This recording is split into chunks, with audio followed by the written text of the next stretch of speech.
各位，葡萄美酒夜光杯，欲饮琵琶马上催。醉卧沙场君莫笑，古来征战几人还？宜将胜勇追穷寇，不可沽名学霸王。天若有情天亦老，人间正道是沧桑。南跨海峡收台湾，太平待诏归来日，朕与将军解战袍。那边说你这定场诗又变了呀，这还不随口就来吗？好吧，朋友们，现在呢，这个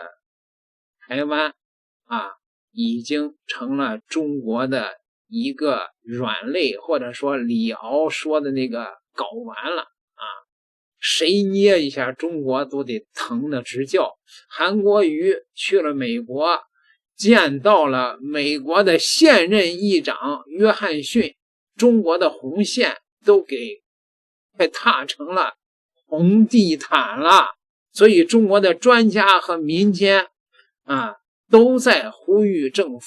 千载难逢的战略窗口解决台湾问题已经到了不能再拖的地步了，统一的步伐绝不能因为任何杂音而停下呀。中国现在要告诉全世界，某些小小国家顽固的那些敌对势力，更容不得任何国家任何人说三道四指手画脚，中国应该表明态度，来不得半点含糊了。祖国完全统一的坚定的步伐，绝不能因为台独的分裂、杂音、外部势力的干涉而有丝毫的停滞、半步的退让当前台海暗流涌动，以赖清德为首的台独势力挑衅不止，外部干涉变本加厉，台湾问题已经到了拖不得、耗不起、等不起的关键的一个节点了。纵观数百年的中华历史，历朝历代捍卫领土完整从没有向分裂势力和外部干涉妥协，更从没有所谓的征求岛内所谓的2300万人的意愿。明末清初，荷兰殖民者盘踞台湾，窃我疆土，民族英雄郑成功率军横渡海峡，浴血奋战，一举驱逐外敌，收复宝岛。征求过所谓的台湾的意愿吗？康熙年间，台湾的割据势力拥兵自重，割裂疆土，破坏国家的一统格局。清廷命施琅率军跨海出征，平定割据，收复台岛。征求过所谓台湾民意的意见吗？甲午战败以后，100年屈辱，台湾被日寇强行割据，整整殖民了50年。侵略者烧杀抢掠，奴化统治，肆意割裂两岸的血脉，何曾征求过一分一毫台湾同胞的意愿？1945年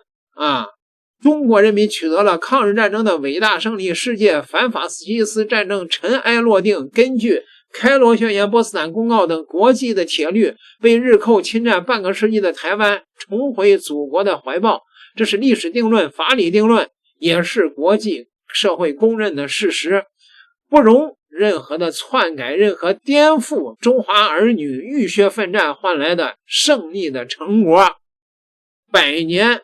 过往，无论是驱逐外敌、平定割据，还是光复国土、捍卫主权，中国收复台湾、维护一统，从来都是天经地义的内政权力，依靠的是自身实力与民族意志，从不仰人鼻息、看人脸色，更不会征询分裂势力、外部干涉势力的意见。身在狱中的蔡正元先生也说过一句振聋发聩的看法，就是和平没有统一，统一就没有和平。那么武力统一台湾，以中国目前的实力，需要多长时间呢？有一位中国美女说得太好，中国的网友齐齐给她点赞。武力收复台湾100%只需要7天。如果大陆被迫武统台湾，预计多久可以拿下台岛？做个预测：1，最多1天，概率 15%； 2，最多3天，概率 43%； 最多5天，概率 80%； 4，最多7天，概率 100%。说白了，如果真到了不得不动手的那一天，解放台湾就是一场实力悬殊到让人觉得没有悬念的较量，时间长短只取决于我们想要一个什么样的结果。这个预测不是凭空猜的，也不是故意鼓吹，而是基于大陆和台湾的真实实力差距，再结合俄乌战争的教训，经过客观分析得出的。大家都知道，俄乌战争打了4年多，俄罗斯深陷战争泥潭。可中国和俄罗斯的情况完全不同，台湾和乌克兰的情况也天差地别，这也是我们能笃定7天内必能拿下的核心原因。俄罗斯当初陷入消耗战，核心是因为乌克兰背后有整个西方世界的军援和支持，而台湾没有这样的条件，也不可能有，因为中国有足够的实力阻止任何外部势力给台湾提供实质支持，这一点和俄罗斯面对的局面完全不一样。先说说大陆和台湾的实力差距，这是最根本的前提。大陆的军事实力，这些年大家有目共睹，海陆空火箭军协同作战，体系化作战能力越来越强。05型万吨大驱、山东舰、福建舰航母，还有各种先进的导弹、战机，不管是远程打击能力还是近程防御能力，都处于世界领先水平。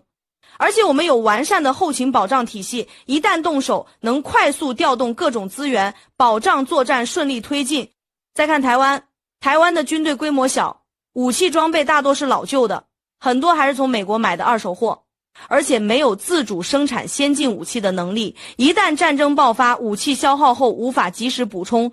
更关键的是，台湾的防御体系很薄弱，没有足够的能力抵御大陆的全方位打击。而且台湾民众大多不希望发生战争，军心涣散，根本没有抵抗的决心。更重要的是，没有任何一个国家敢像支持乌克兰那样给台湾提供大量军援，因为中国早就明确表态，任何国家干涉台海事务给台湾提供军援，都是在触碰中国的底线，中国会采取坚决反制措施。这一点不管是美国还是其他西方国家都心知肚明，他们只会口头支持台湾，绝不会实质介入。这和乌克兰能得到西方源源不断的军援有着本质区别。接下来咱们就说说这几个时间预测的原因，不是瞎编，全是基于实际情况的分析。最多1天拿下，概率只有 15%。 为什么概率这么低？因为这种情况是速战速决，通过精准打击台湾的指挥中心、军事基地、交通枢纽等关键目标，让台湾的防御体系瞬间瘫痪，快速控制局面。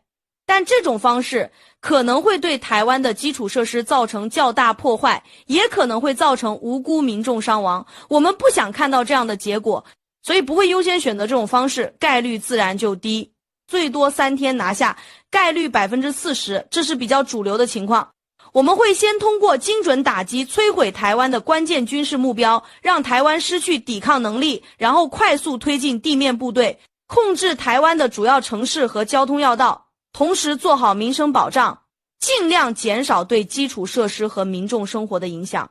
这种方式既能快速控制局面，又能最大限度降低破坏，兼顾了效率和人道主义，所以概率相对较高。最多5天拿下，概率 80%， 这是更稳妥的选择。在3天快速控制主要区域的基础上，我们会花费2天左右的时间清理台湾的残余抵抗势力，排查安全隐患，同时全面接管台湾的民生、交通、电力等领域，确保台湾社会尽快恢复正常秩序，避免出现混乱。这种方式虽然比3天稍慢，但能更好地保障台湾民众的生命财产安全，确保接管后各项工作顺利推进，所以概率更高。最多7天拿下，概率100%，这是兜底的情况，也是我们的底线。不管遇到什么突发情况，不管台湾有没有残余势力抵抗，不管外部势力有没有小动作，我们都能在7天内完全控制整个台湾岛，彻底实现台湾的回归。这一点我们有绝对的信心和实力，因为我们的军事实力足够强大，体系化作战能力足够完善，而且我们能有效遏制任何外部干预，不会像俄罗斯那样被拖入消耗战。还要强调一点，我们做这样的时间预测，不是鼓吹战争，更不是希望发生战争。中国一直坚持和平统一，始终主张用和平方式解决台湾问题，因为和平统一对大陆、对台湾、对两岸民众都是最好的结果，能最大限度减少损失，保障两岸民众的根本利益。但我们也绝不软弱，如果台独分裂势力胆敢迈出危险一步，如果外部势力胆敢干涉台海事务，迫使我们不得不动手，我们就有绝对的实力，在最短的时间内实现台湾的回归，捍卫国家的主权和领土完整。各位，这位中国美女说的有理有据，多好啊！放眼岛内的当下的政坛，乱象丛生，立场混乱，不少政党的势力模糊统一的立场，依附外部的势力，严重阻碍两岸的和平发展的进程。以国民党为例，党内的诸多权势人物立场摇摆，本末倒置，将美日外部势力当作所谓的保护伞，不敢坚决的反独，不愿意主动的促统。无论是马英九、郑丽文还是蒋万安等人物，虽然口头认同一个中国原则，却始终回避统一议题，弱化统一的诉求，缺乏推动祖国统一的坚定的决心，纵容岛内分裂思潮蔓延，让和平统一的空间不断的被压缩、被消耗。正因为如此张亚中先生一针见血的敲响警钟，倘若国民党彻底模糊红蓝立场，放弃统一的初心，变得与民进党的独化路线别无二致，那么两岸和平统一的最后希望终将被党内的摇摆势力、妥协势力彻底的消磨殆尽。中国应当正视统一的时间与方式问题，祖国统一大业绝不能无限的拖延。倘若这一代人错失良机，放任分裂态势蔓延，留给后代的将是更复杂的局势，更艰难的局面。未来统一将付出更为沉重的代价，甚至让宝岛山河遭受战火重创，沦为一片废墟。我辈国人必须扛起时代的责任。今日之中国，国力强盛，军力强大，民心凝聚，拥有捍卫主权、实现统一的绝对的底气与硬核的实力。无论前路有多少障碍，有多少挑衅，无论最终选择何种统一方式，祖国统一的结局早已注定，无可逆转。天与不取，必受其咎；时至不宜，必遭其殃。中国应该清醒地认识到，这是一个千载难逢的时间窗口啊！该动手时不动手，会上史书的。点个订阅，咱们下集再聊。